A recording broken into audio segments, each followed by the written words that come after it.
Greetings, shapeshifters. Welcome back. Welcome to episode 2. Today, we're going to be talking about redefining wealth on your own terms, and how to work with what I'm calling new earth currencies. So go ahead and grab a paper, something to write with, and let's get into it. You know, when I was preparing for this episode, I couldn't help thinking about where I was in 2020. I was living in my hometown of Oakland, California. California was one of the first places to go into a major lockdown. And obviously the world was experiencing something that I had never experienced before. None of us knew what a global pandemic was. We had never been on lockdown before. And it was just an overwhelming, interesting time to be alive when everything really shut down. And I watched the days go by, when days turning into weeks. At the beginning, they said, hey, it's only going to be 2 weeks. And 2 weeks turned into what seemed like, a year. And as the time continued to roll by, it became obvious that our idea of wealth, our idea of success really kind of got turned on its head. And what really came to me was this saying that many folks have been saying for quite some time, that we're in this transformation state, this transformative time where we are hospicing the old world. We are watching old structures, old systems die, and we are midwifing the new. And as many of you have heard me say, but we create the new, we create the future in the present moment. And so part of the old world dying is these ideas of success and the ideas of how to become successful. We're kind of withering along with it. I'm born in the 70s. I'm a child where literally I probably was the last generation where you could literally go to college, get a major in pretty much anything. And I was able to move to New York. I was able to get an apartment. I was able to have a variety of jobs, many of whom were not even in my own job field, just because I had that piece of paper. And so I think about that when I think about my own child. I have a 19-year-old daughter, and everything that worked for me is no longer going to work for her. And so it's really important as educators, as parents, as people in community, as purpose-driven creatives, people who really are about stewarding and co-creating the world that we want to see, that we begin to compost these old ideas of how we're living and begin to really embrace a new paradigm, embrace a new shift of what the world can become. So oftentimes I'm in social justice circles, who claim that they're, piloting and innovating new work and new projects and ideas, but we're still using the same mindset, the same systems to get there. I can't talk to you about how many GoFundMes, burnt out leaders, folks dying with no retirement, having to, raise money for people who literally given their blood, sweat, and tears to the movement and have nothing to show for it. This idea that we have to, particularly as women, particularly as Black women, sacrifice ourselves on the altar of social justice, on the altar of our families, on the altar of our relationship, and somehow we're going to help the world. We're going to help our families. And we know that that's not true. Many of us can look at people in our own families who have sacrificed so much and knowing that it does not serve them.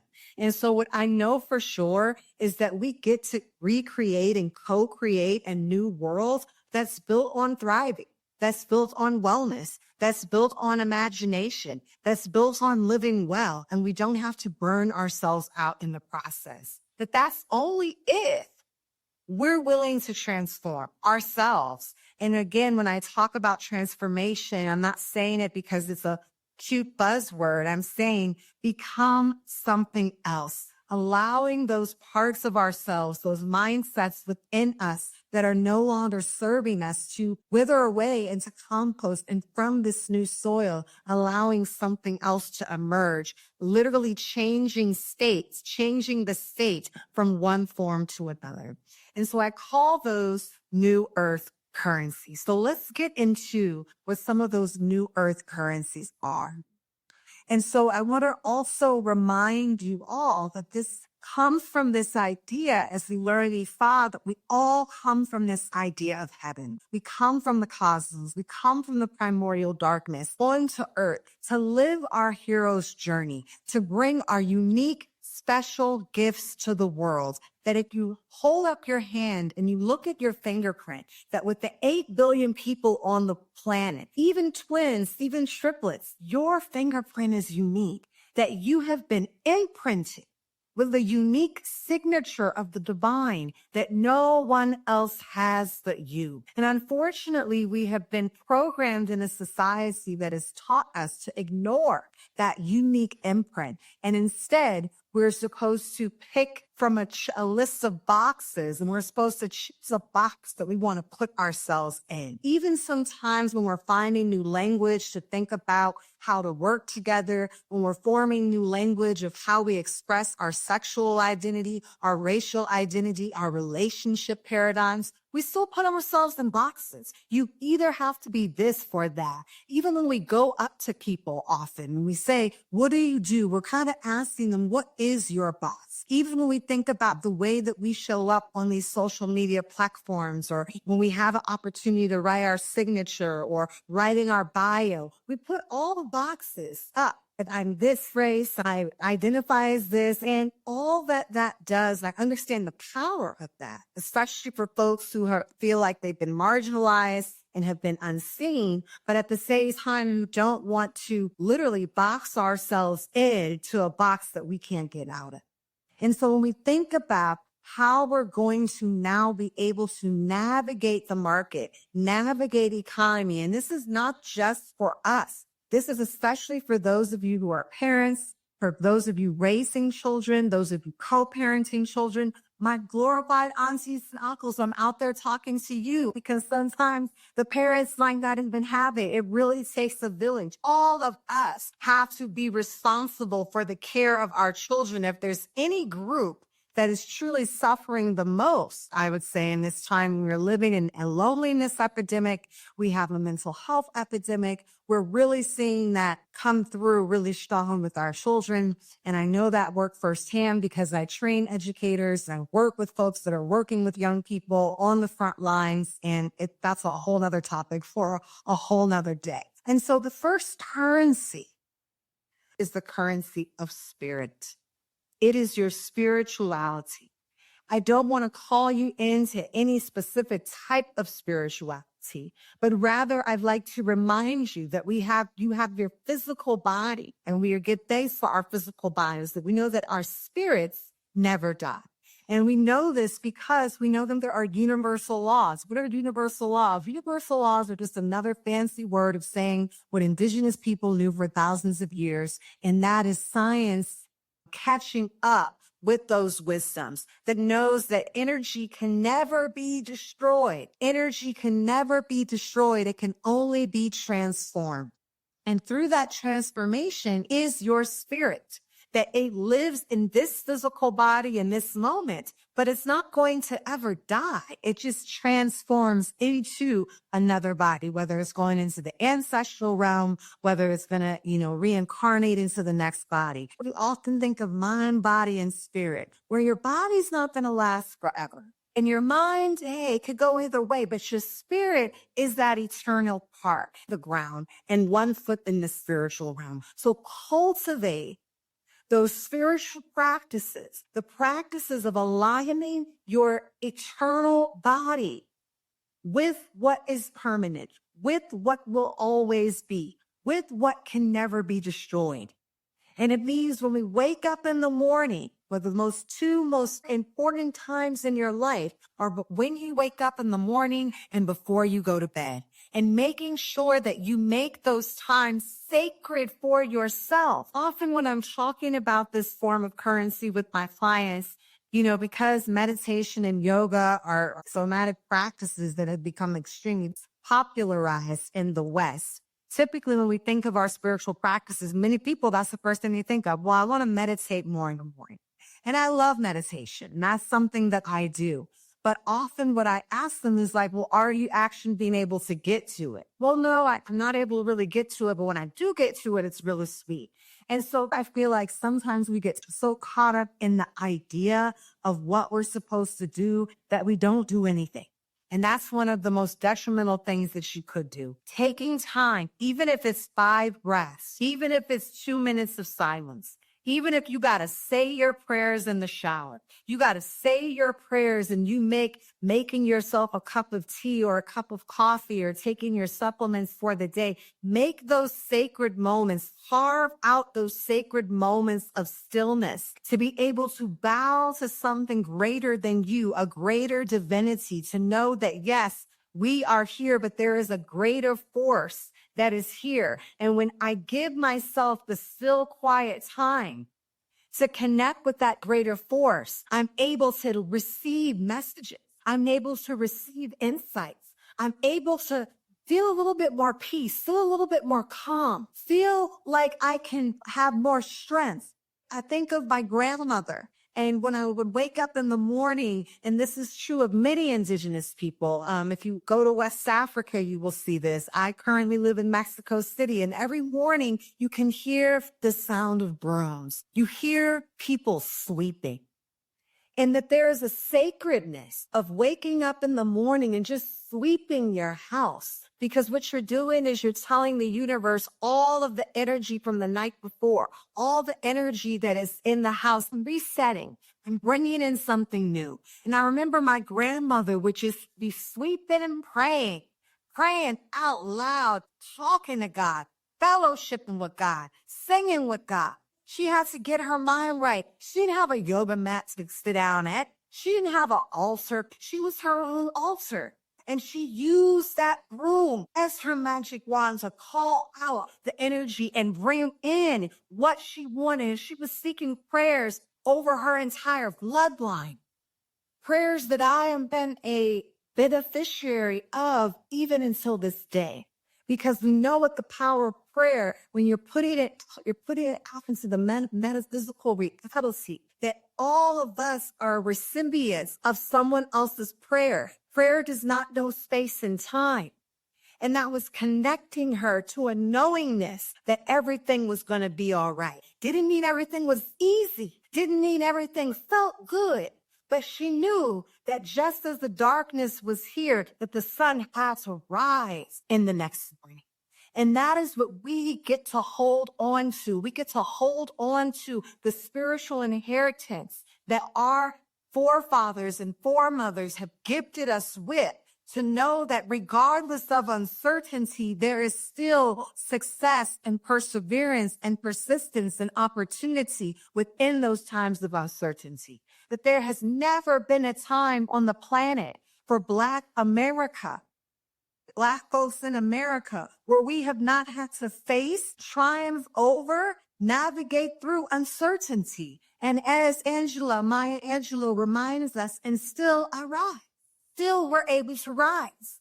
But if you're relying on and what you can physically see, right? We talked about this in episode 1. Spirituality isn't just about, God. It's also about the unseen. It's trusting that inherent intelligence of the seed that goes into the soil. It's trusting that there's an order of operations. As you know, I'm a mother, and I decided 19 years ago that I was going to give birth naturally. And one of the things that my midwife and many of the books that I was reading taught me is your body knows what to do. Yes, you can take prenatal classes. Maybe all of those are great, but there are women who just were pregnant and were in a field, were in a forest, or wherever they were, and the inherent intelligence of their body knew what to do, knew to squat down closer to the earth in order for them to catch that baby. Their body had it. And so we have it. And what spirituality allows us to do when we tap into that unseen is we get to just be still and listen. So often when I was talking to clients, or even when I'm working with young people, and I say, hey, what is your vision for yourself? What is that thing that you want to do? A lot of people don't even know what to do. And often I say to them, one of the first things that you need to do is you just need to get still. Just to be able to hear. It's like if you're sitting in a rural place at night and you see those beautiful stars shining and maybe only the moonlight is only the only light that you have. And all of your senses start awakening. You start hearing the crickets. You start hearing the birds. You start understanding the forces. You start tapping into something else. Everything else awakens within you. This is why some people go on darkness retreats, because darkness is mimicking the womb. And the womb is that place where creation is born. So we get there and we tap into that by tapping into ourselves and tapping into the currency of spirit, the currency of our ancestor practice. And so wherever you are on your spiritual journey, this is a time to step it up. This is a time to do more. This is a time that if you were thinking of your life as a pizza pie, and there's slices of how much time you get to your relationship and a slice to, your personal projects and a slice to work. That spiritual slice has got to be bigger. And I behoove you to really step up that ancestor practice wherever you are. Queen Afua has, if you've ever read Heal Thyself, go get a copy of that book. There's many ways that she shows you how to set up an ancestor altar on a basic level. And for those of you who have an ancestor altar, the Bay Area, we're real into, all of the new age things. And we like to pride ourselves on how pro-Black and African-centered we are. And so, a lot of people got ulcers. And my question to you is, how often do you sit with your altar? When's the last time you cleaned your altar? When's the last time you changed the water in your altar? When's the last time you prepared some food for your ancestors? I'm not talking about decoration. I'm talking about building the physical muscle of practice. Because then when you sit down with that plate of food and you sit down with that fresh water, you're talking to your ancestors. You're telling them, look, this is what we've gone through. This is what we need. I can't do this without you. I know I'm not here alone. And they are here to help you. They're here to serve. Sometimes many of us, we go to oracles and we get readings and people say, oh, I have strong ancestors. My lineage is strong and I'm this and I'm that. I'm like, well, are you activating that shit? We said go out into the marketplace because you actually have to go out. You got to go outside and you have to go outside empowered. And so that is where those spiritual practices are going to give you, if you do nothing else, that spiritual practice is going to give you a strength that no one else is even going to be able to understand. Well, how are they still thriving? How are they still shining? How are they still holding up? Because you understand that you are connected and rooted to something that is eternal, that will always be, that can never be destroyed. You're not just relying on yourself. You get to rely on spirit. You get to take the burdens off your shoulders and give them to a force that is greater than you. The next currency is the currency of your mindset. This is an extension of the currency of spirit, but your mind. And we talked about this in episode 1 when we talked about the power of your Ori, which represents your crown chakra. That is your highest self. Your highest self represents your mindset. And I remember getting a reading or being told that, you're going to be wealthy in this life. You're going to have many children in this life. You are here to lead. You are here to do special work. But guess what? You can't get to that work if your mindset is not in the right place. And they said it's almost like at the time they were telling me, they were saying, here's all these amazing things you're going to do in the world. But because your head is not in the right place, your mindset is not in the right place, it's like it's raining blessings all around you, but you're holding up an umbrella over your head. So the blessings are missing you. The blessings are missing you because you aren't in a state of receptivity. You're not in a state of receptivity because you think of the glass as being half empty. You can't see the light. You believe everything the news. You believe everything that the feed of the algorithm is giving you, the distraction of the day. You've given your power to that. And so although you might have all the potential and possibility in the world, You might have a treasure trove of blessings standing outside your door, but you're not willing to go outside and get it. When you see it, you question it. You want to talk yourself out of it. You want to say, oh, maybe that's not for you. I'm not good enough. So if your mind isn't there, you're not going to get where you want to go. It doesn't matter how many people help you. And this is why they can't save people. Because if their mind is not in the right place, we know this with addiction, right? People have to go to rehab when their mind is say that they're ready to go. Myself included. I have people who struggle with addiction in my family. Everybody in the family's rallying them together, getting them to go to rehab. And what do? They relapse because they weren't ready for it. So you've got to get your mind in the right place. And when I think about mindset, I think about our collective ancestor, Harriet Tubman. And I think about the mindset that she had to have. You know, many people say that she suffered from falling asleep, or we know that's not true. We know that Harriet was divinely guided, that she was receiving downloads, that sometimes she would be ushering people for freedom, that she would just go black. She had to go into the darkness. She had to go into the spiritual realm, close her eyes, lay down, get her mind right so that she could move forward. She had to imagine a North Star without the internet, without a map, without a GPS. She had to imagine freedom not only for herself, but for the people that she was responsible for, but she was the #1 most wanted fugitive in America. A lot of us are ready to talk ourselves out of that new project, that new venture, that new thing. When does that new thing come to you? When you're daydreaming, when you're night dreaming in the darkness, right? You got the download, you got the vision, you see yourself. You see what you're supposed to be doing. And then what do? You talk yourself out of it. Oh, but that's not for me. She had to be able to hold that vision. When her own people were like, girl, I don't know, you about to get caught. I'm not going over there freedom with you. I'm okay over here on the plantation. The Harriet said, no. I see the North Star. I'll follow spirit. She had her head up. Her mind right. Head looking at the stars. Looking at the cosmos. Following what she knew to be the truth, with every piece of physical evidence around her said the contrary. And that's where we are right now on the planet, y'all. This whole game we're in right now, we're in a video game. You are in a video game. You call the game whatever you want. But you're going to have to decide whether you're going to be a non-playable character. You know how you be in the video games and you pick your own character. Then there's other characters that are just like in the background, walking down the street and stuff. Those are non-playable characters. They're just in the background.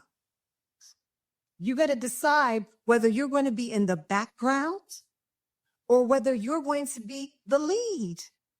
If you're going to be leading your own story. And you might not have any physical evidence that she can point to. The situation that you're in might say, there's no way I'm going to be able to get from here to here, given where I'm at. The bank, your bank balance might say, hey, there's no way you're going to be able to get from here to here. The world is going to say, oh, no, not with this government. There's no way. Oh, the economy is going to say, this economy. Oh, there's no way. And you are going to have to get your mind so dialed in to your bullseye, so dialed into your North Star that it doesn't matter what is around you, you're focused. And that is why we have to have a plan. That is why you have to have a vision for your life. Because if you don't have a vision for your life, you're going to be caught up in somebody else's vision.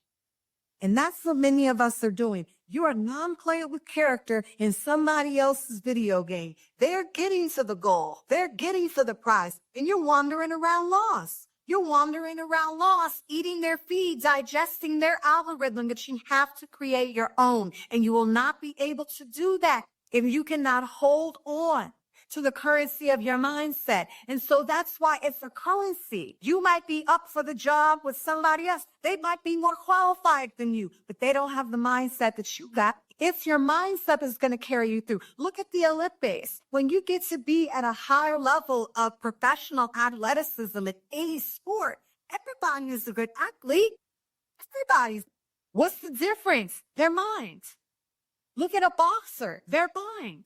They know I'm the best. You got to talk yourself up into it. Mind over matter. And if you ain't got it, you got to fake it till you make it. You can't just walk into the meeting, walk into the job interview, walk into sitting down to paying bills. You got to pray yourself up into it. You might have to put on a special outfit, burn those cute incense, put on that vibrational frequency music, raise it up. That's why when you go to Black church, that's why when you sit down in any ceremony, we don't pray silently, we pray out loud. Before the minister even comes on to give the sermon, I remember after grew up, I didn't grow up, but I was taken to Baptist churches in my birthplace, not my hometown, my birthplace of Richmond, Virginia, by my grandmothers, because they were like, don't get this Jesus. And I remember the power of the deacons in all white marching down the aisle. I remember the choir marching down the aisle, raising the vibrational frequency up, moving people into an absolute trance before the minister would even come and speak the word, because they understood that you have to raise the frequency. You got to get the mind lifted. And every single thing that is currently in our physical reality is doing everything to get your mind distracted, in a place of fear, in a place of worry, in a place of doubt, in a place of frustration, in a place of othering, in a place of comparison, in a place of not enoughness. You have to work that muscle. It's not just going to come at you, because the normal reality that we are now existing is in the lowest frequencies possible. So you're going to have to do some work just to get level, let alone to get up. And that work is going to come from a place of your mind. And then it's going to transform into your physical body. And then it's going to transform into those and others around you. But it starts with your mindset. So get your mind right. And then, as we said, we go into the next currency, the currency of wellness, the currency of physical wellness. Just as everything is designed to keep your mind in the lowest vibrational frequency possible, everything is currently designed to keep your physical body at the lowest part of health. It's based and designed to put you in a state of dis-ease. Many of you, if you look up into the sky right now, you're going to see chemtrails in your sky. If you were to go and look at the water coming out of your tap, we know that there's poisons that they're putting in the water. We know that there's genetically modified foods that they sell in America that they don't even allow in other countries. So if you think that you can just randomly go out to the grocery store and not read a label and somehow be healthy, it's not going to work. And if you think that you can just stay prayed up, but you can eat poison and somehow be healthy, it's not going to work. And if you think that you can just not really have to worry about it, but you can somehow go to the doctor, which we know is ruled by big pharma, that the biggest drug dealers on the planet are big pharma and the medical industrial complex, and think that they're going to heal you, you have to take complete responsibility for your health now in ways that generations before us did not have to do. Now, the good thing is many generations before us knew how to be in alignment and work their herbs. And so we have that wisdom. But we also know that in the Western world, much of that comes with a level of privilege. And so for a lot of us, eating healthy, buying in the right things, it's not so much about education. It's a lifestyle change. We have to have more time to prepare delicious food. Healthy food. You might have to hack your food plan and do more food prep. You might have to buy in bulk. You might need to get with a couple other like-minded people in your community and say, hey, let's all go in on this bulk shopping guide. Let's connect with CSAs. Let's connect with local farmers. Wherever level your budget is at, that you can do better. And it also might be, oh, what a surprise. Maybe if I cut down on those Amazon Prime packages and I cut down on my Starbucks or whatever your vice is, I might actually get some money for food. You know, I just had to make the decision that food for me is medicine. So I'm not trying to eat cheap. You know, And people say, oh, you have privilege. No, I know people who will tell you that they ate healthy when they were on food stamps and they ate healthy when they had more money. It's priorities. I prioritize what I put in my body because that is my health care plan. So I have to invest in that so that I'm not going to have all the chronic conditions of diabetes, high blood pressure, stroke, heart attack, all the things that are in my bloodline. Every single person in my family, cancer, all of it. They have all of it. And I decided that I'm going to be the cycle breaker. So they can look at me crazy when I'm going to spend more money on that organic piece of fill in the blank because I know that food is medicine. I work out every day. I move my body. Moving your body, getting your body to a place of sweat. Doesn't mean you have to join a gym. So many of us, when we think about doing things, it's always join a new class, join a new thing. We got to get to be more self-reliant and independent, that we don't need an external factor to contribute or control what we're doing with our own physical symbols. Get out there and move your body. You don't need anybody for that. You all have the internet subscription. What you want to do is on YouTube. Stop blaming other people or saying, well, I couldn't get to the gym today. You don't need to get to the gym to physically do something. Take responsibility for your health. Take responsibility for your healing. Because part of what keeps people as non-playable characters in someone else's video game and keeps you locked into the doom and gloom, well, the first thing that doom and gloom and low vibrational frequencies attack is they attack your immune system. So even when we're living in this age of viruses and virus mutations, you can have all the math in the world that you can put over your face, but if your immune system is high, you're not going to get sick. That's just the scientific facts. That your immunity is like a light vest. It's going to repel all of those bacteria away from you. And when you are caught up in lack and you're not moving your body and you're not eating the right thing, right? One of the reasons why people suffer so much in COVID, many of the groups that died and had the highest fatality rates, or people who got COVID and were not able to shake it, there are people who already have pre-existing medical conditions. So if you're already overweight, and then you've already got a pre-existing condition of diabetes or high blood pressure or fill in the blank, your body's going to have to work twice as hard to fight off and repel negative energies, negative ideas, let alone bacteria and vibes.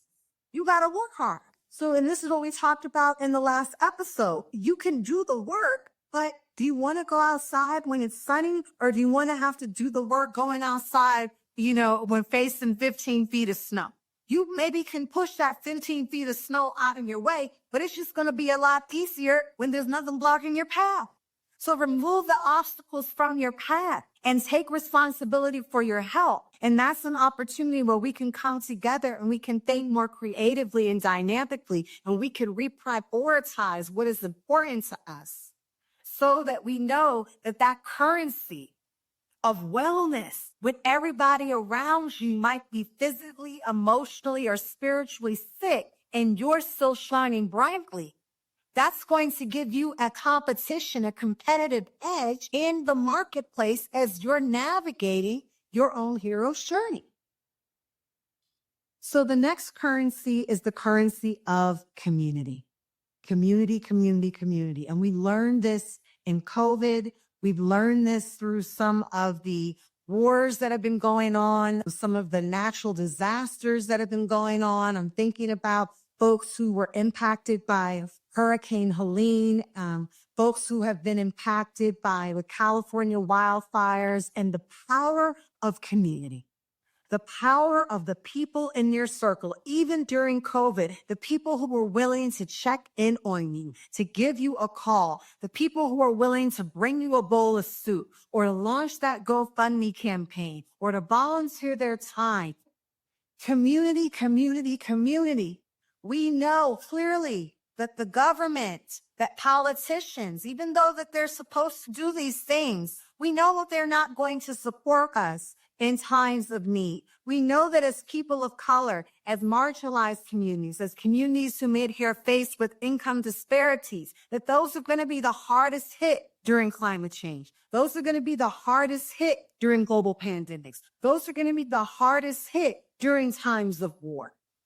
And so the only thing that we can rely on is ourselves. And this is something as a Black community we lost with integration. Because when we were segregated, as my mom and my father grew up in the segregated South of Virginia, and even though they did not come from wealthy families, they had doctors and lawyers in their community. They had Black-owned banks. They had Black-owned grocery stores. Every business in their community was Black-owned. And so it meant that the dollar circulated within that community. We know that the Black community circulates its dollar the least amount of all other ethnic groups in America. And so that's why we as a collective are able to have the generational wealth that we see other cultures have. And it's not even a racial thing at this point. I was just using that as an example. The point is really more about having a community. And here's the thing about community, because a lot of people say, oh, I want to build community. I'm looking for community. First off, a lot of people in our community are broken and sick. Let's be real. A lot of us have been traumatized by community because it's an illusion of community. And then when you need people, they're not there for you, or they've ain't got. And I don't mean they ain't got the money. They just don't even have the fiscal awareness or the self-management or the capacity to support you. And so like attracts like. Now, I'm not talking about the people in your family that you didn't get to choose. I'm talking about your chosen family. Like attracts like. So if you're finding yourself, this is an opportunity to do a community audit. Who is the circle in your community? Can you rely on these people? Are these people folks that can rely on you? Are you the friend that checks in on other people? Are you the friend that is able to initiate getting together with your friends? Or are you the friend who just sits back and waits for everybody to reach out? Are you reaching out and not feeling reciprocated with your relationships? Then those are not the relationships for you. And the more that you build on your currency of spirit, your currency of mindset, your currency of wellness, you are going to magnetize the right people into your community. So community is not something you have to go out there looking for. You can magnetize it. But the point is you want to invest in. You want to understand that community is something that you can literally take to the bank. All of us know people who've had financial challenges, personal challenges, health challenges, and the power of community to rally around them, to support them when nobody else would, was golden. We've seen this time and time again, and we're living in a time now where our currency of community is going to be one of the most valuable assets that we have. And so that means we got to get outside more. And we can't just maintain our friendships parasocially, online. Oh, I know what's up with them. I DM'd them. Oh, I know what's up with them. I saw what they just posted. No, that's not enough. Pick up the phone and call somebody. Put the voice text. Stop with the written text. Call somebody on the phone. Say, hey, when can we get together?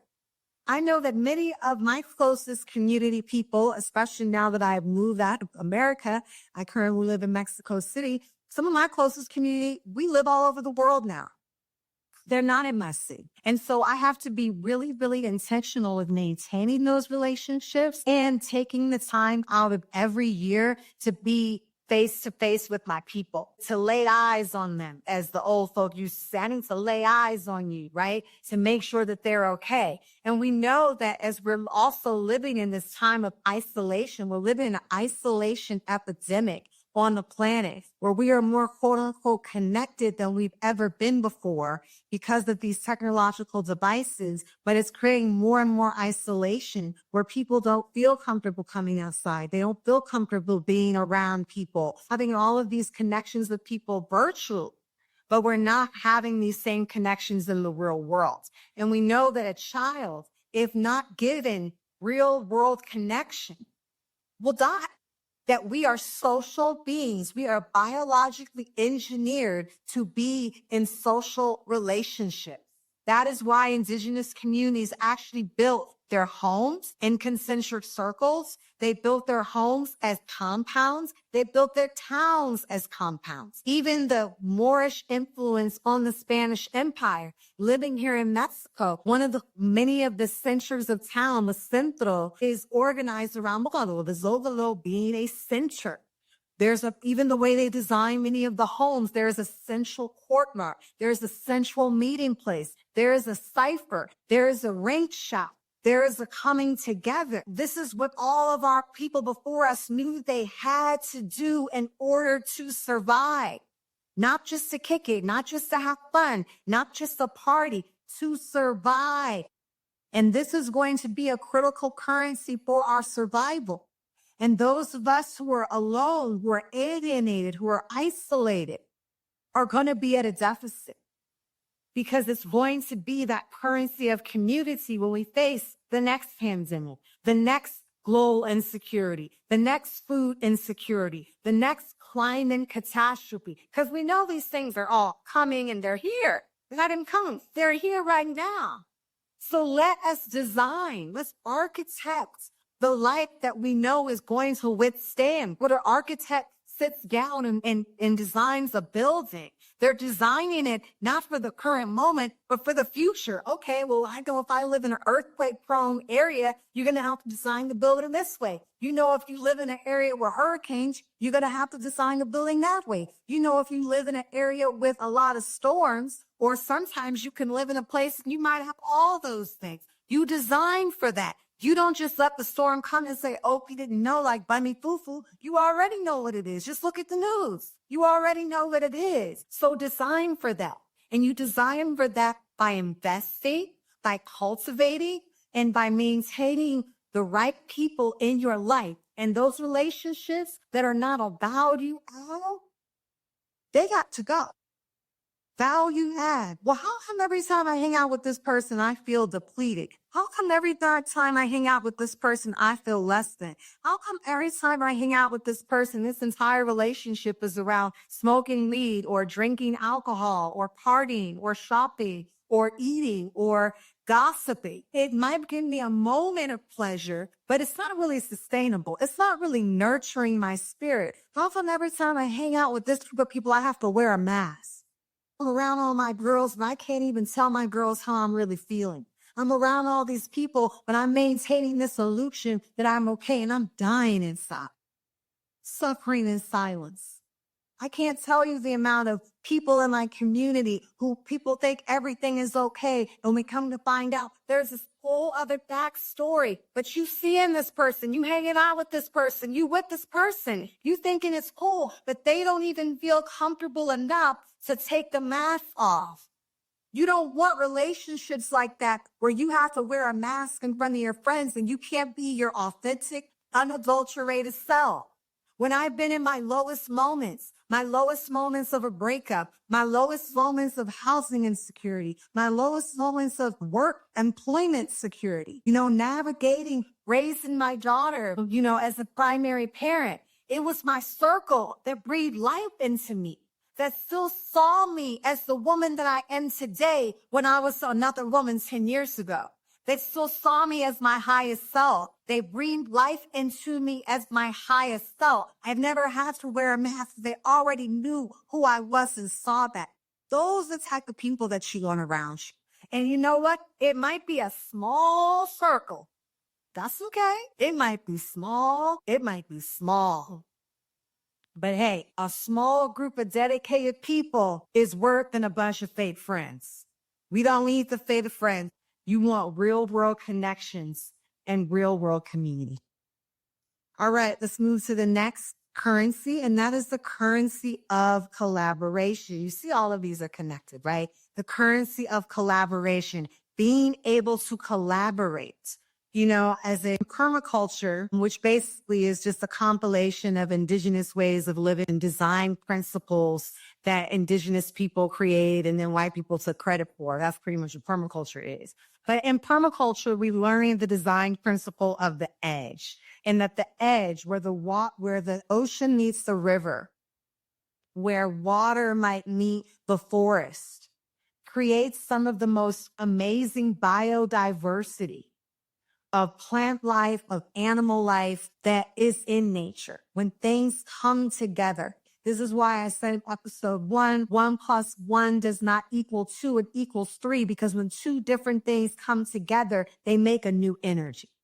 And so that is the power of collaboration.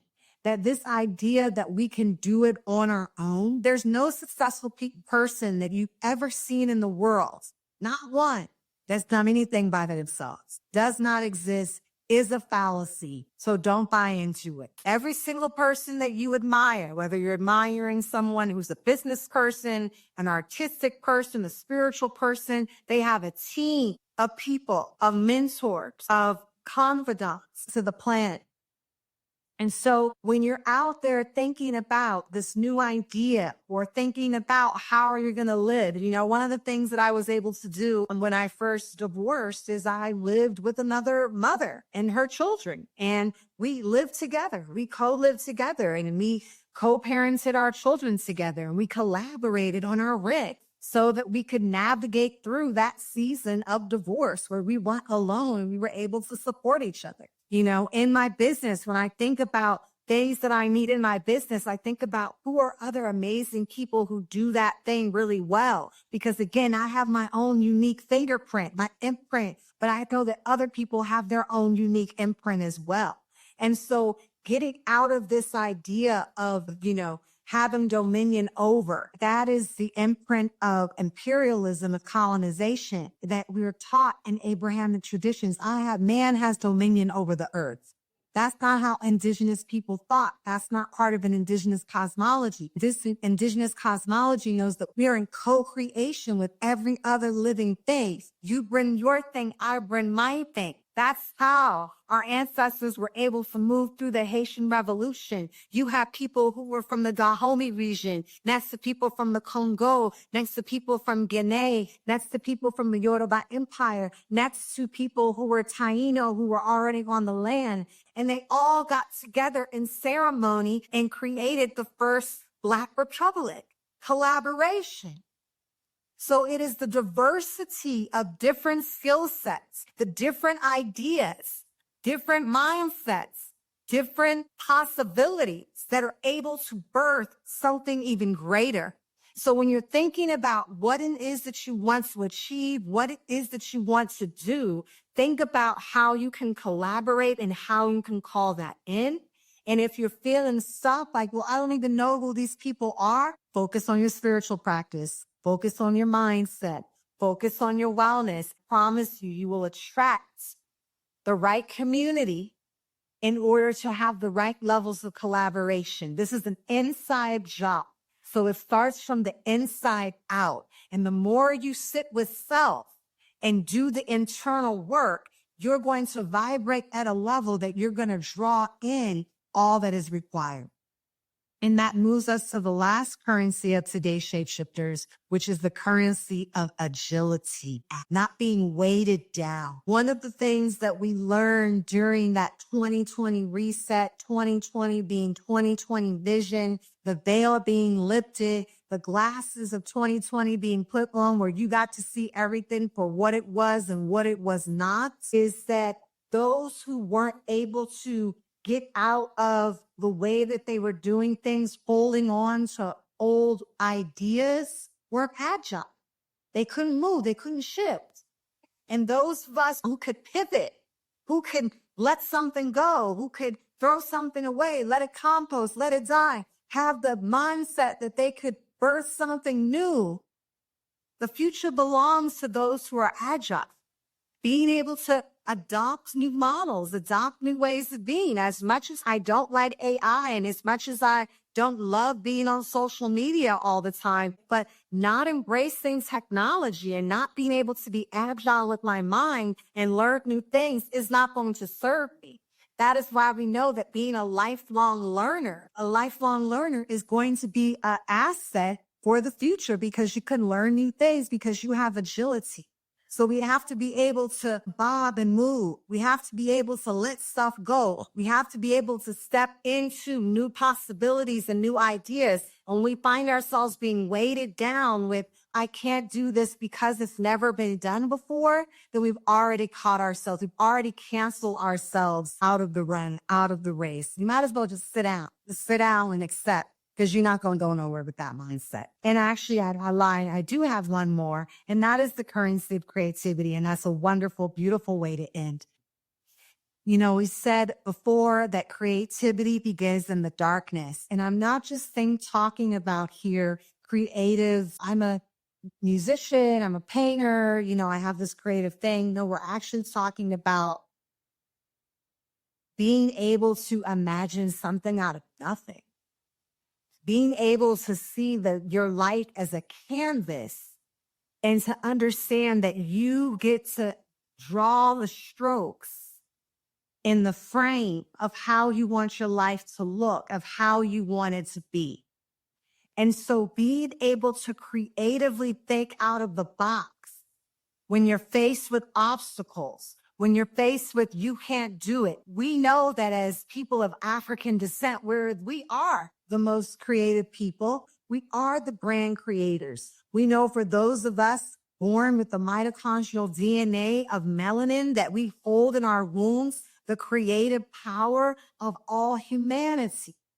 So we are the grand creators and creatresses of the planet.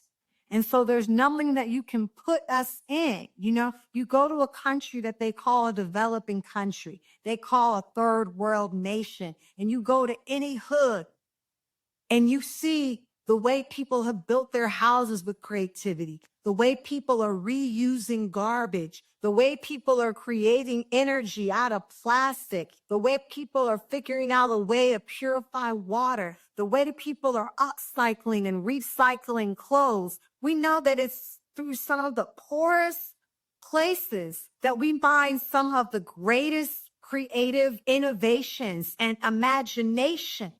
But they have to be able to imagine. And sometimes it's people who have all the privilege in the world, right? They can't create anything. All they can do is take someone else's creation. It's in the fashion industry all the time, appropriating indigenous clothing styles for themselves and remixing it because they actually can't think of anything for themselves.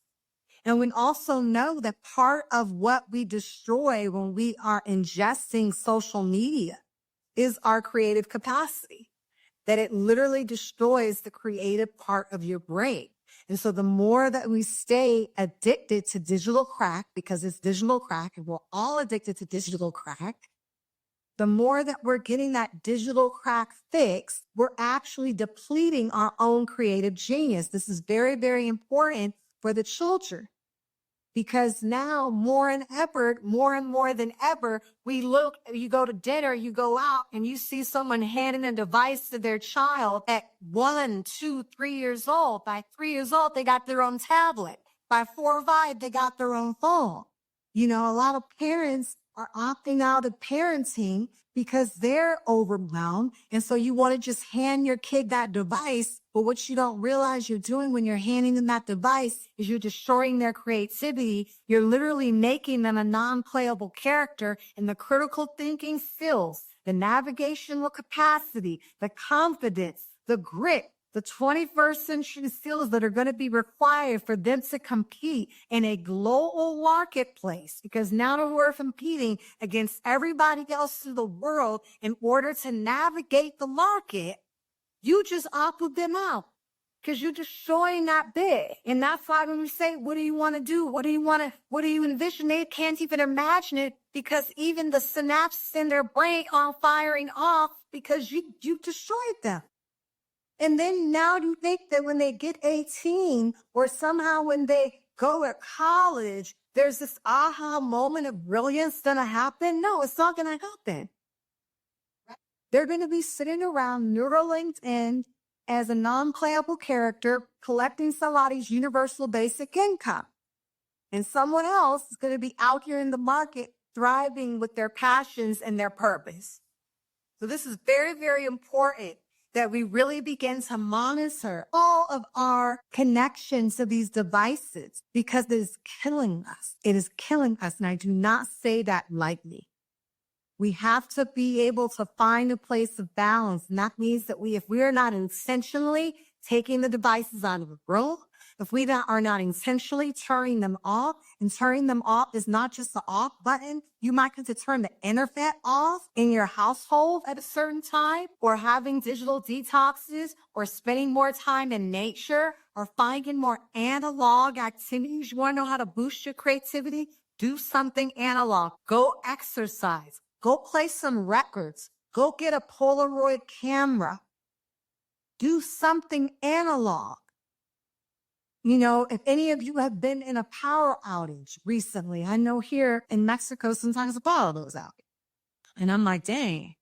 Okay, listen to music. Oh, well, that's on Spotify. Okay, well, read the book. Oh, no, the book is online. Okay, get connected to somebody. Oh, my phone doesn't work. I was laying down like, well, how many things can I do that don't require electricity?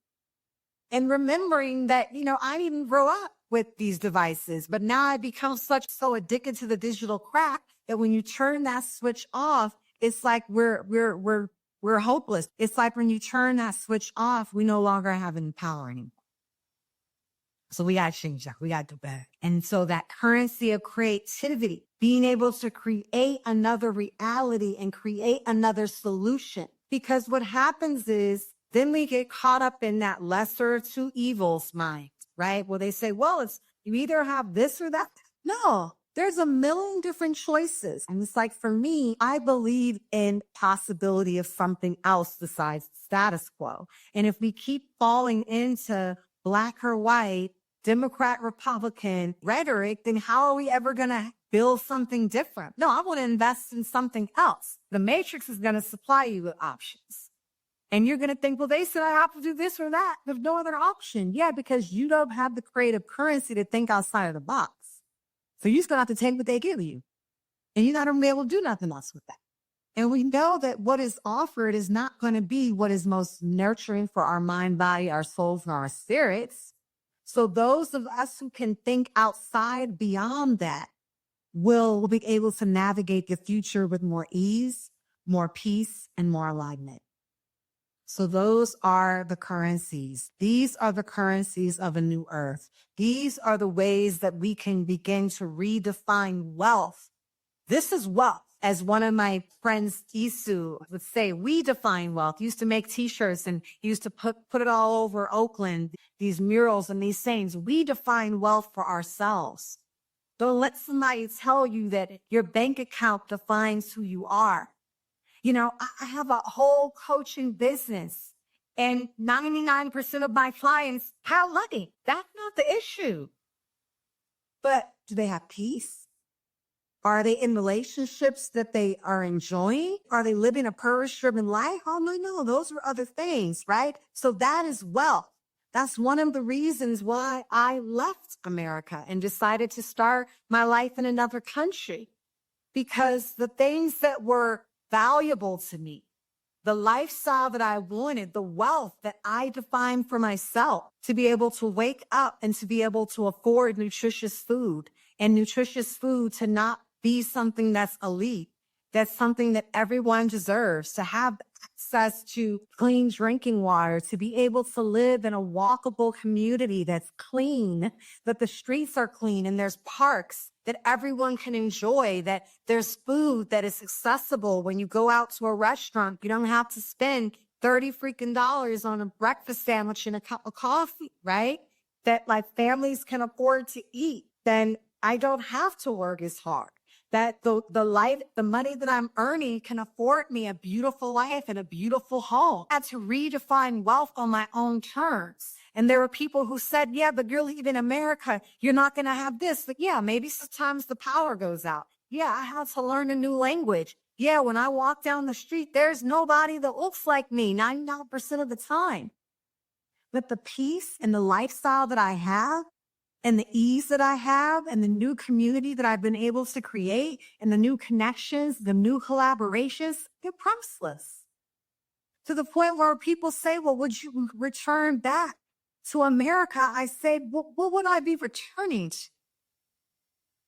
I love my family and my family is still there. And, I love America.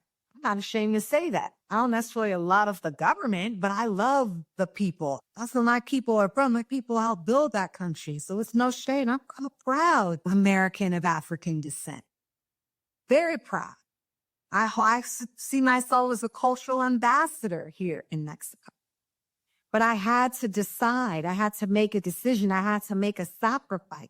I had to give something up in order to get the life that I gained. And so that is how you step into a place of wealth.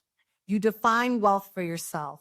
You build these currencies within yourself, and you utilize those currencies to design and architect the life of your dreams. Okay.